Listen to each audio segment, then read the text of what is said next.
Oke, kalau sudah, sekarang kita harus daftarin perangkat kita.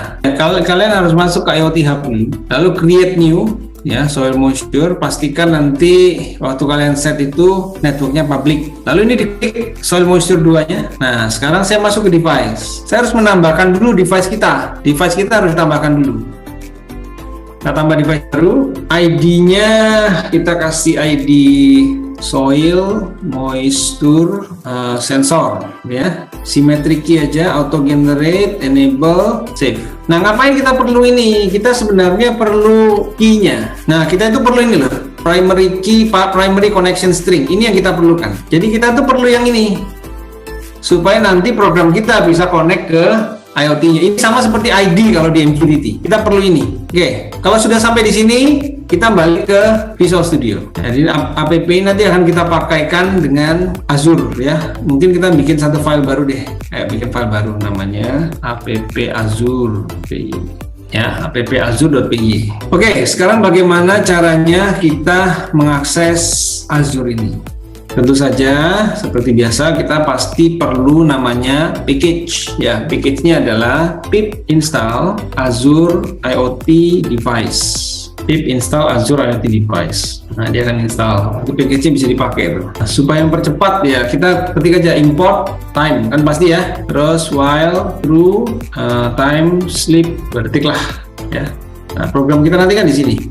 Kita perlu kita ambil aja dari sini yang cepat-cepat. JSON, PAHO nggak usah sampai di sini. Jadi ini kan tetap kita butuhkan, ya. JSON, counterfeit sama sensor-sensor ini kita butuhkan. Lalu counterfeit connection-nya kita butuh.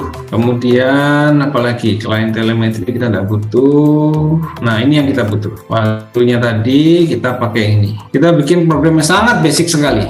Print soil moisture sama dengan, nah, kita bikin basic dulu, ya. Kalau kita run, nah, dia cuma soil moisture sekian gitu aja, ya. Dia tidak mengirimkan apa-apa. Ini adalah program kita yang masih basic. Oke, buat dulu yang ini, coba buat dulu. Ini dibuat dulu program basic untuk bisa ininya nyala dulu, baca sensornya dulu. Nah, ini kan standarnya, ya. Nah, sekarang kita akan coba bagaimana kita bisa mengkonekkan ke IoT Hub-nya, ya, IoT Hub. Caranya kita harus import sesuatu dulu. Kita matikan dulu aja. Oke, cara enak, ya. Jadi kita harus import from Azure IoT device, ya. Import. Nah, ini kita import banyak nih. IoT Hub device client, message, sama method response. Nah, ini kita harus import 3 ini. IoT Hub device client, message, dan method response. Lalu kita isi. Kalau di ini kan biasanya ID kan. Kalau di MQTT ini sekarang connection string. Nah, dengan apa? Nah, connection string itu kita ambil dari device. Nah, ini kan ada primary connection string, ya. Tinggal kita copy, lalu kita masukin ke sini. Jadi kalian boleh juga pakai punya teman kalian. Kalau teman kalian ngasih memberikan izin, ya, tinggal connection string aja minta ke temennya. Nah, sekarang kita connect. Cara connectnya gimana?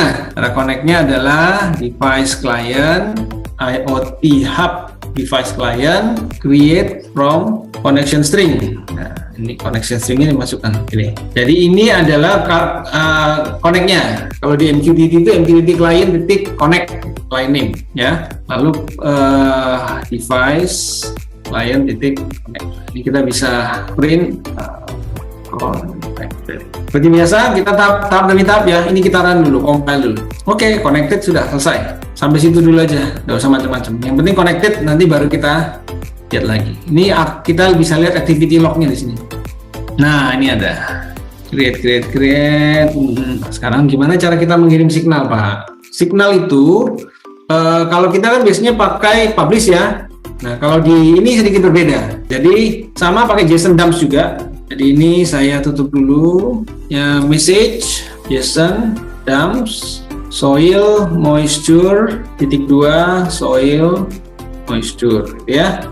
Nah, sama message-nya sama. Nah, cara ngirimnya gimana? Ngirimnya adalah device underscore client, itu kan tadi yang kita connected tadi, ya, ini, ya. Titik. Kalau di MQTT publish, kalau di sini namanya send message.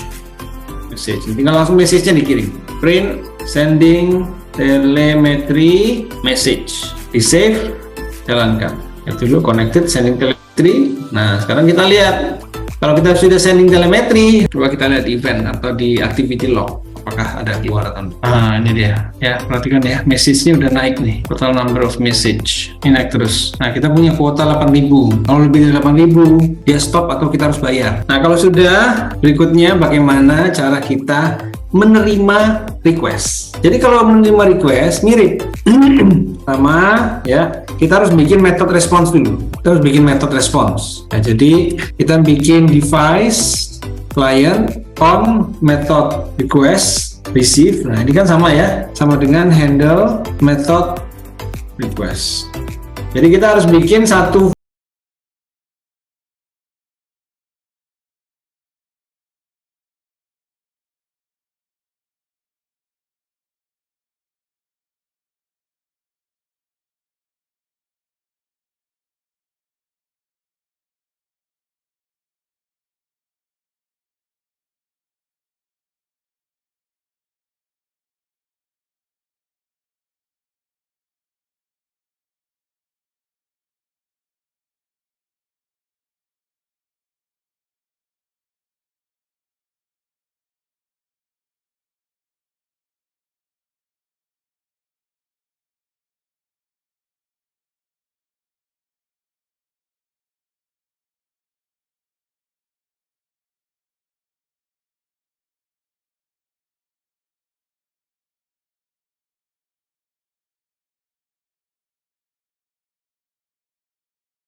ke Azure. Jadi kita harus mengirimkan method create method request, bikin reply 200, itu menandakan bahwa kita sudah menerima. Baru kita send method response. Nah, method ini apa? Method ini sebenarnya, jadi ini kita bikin pura-puraan.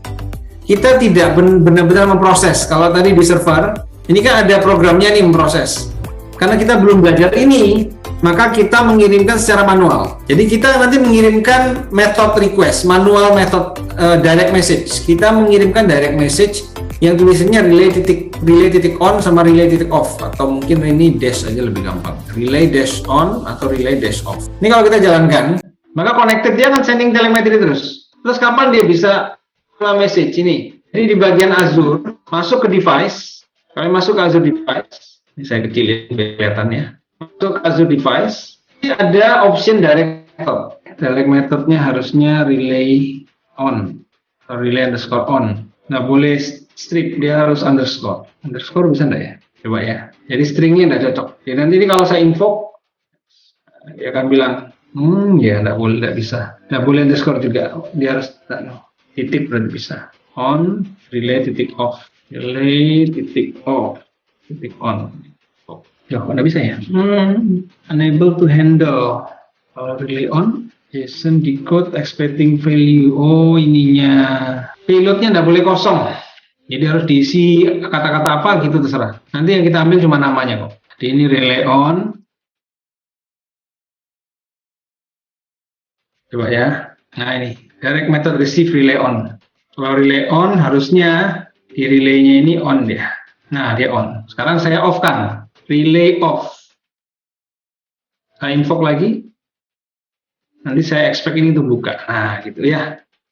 Nah, sekarang ini kita masih belum bikin programnya nih. Jadi kita paksa, oh relaynya on, relaynya off. Dia kirim terus telemetri. Di depan kita akan belajar memindahkan server PY ini ke dalam Azure. Sampai ketemu lagi minggu depan.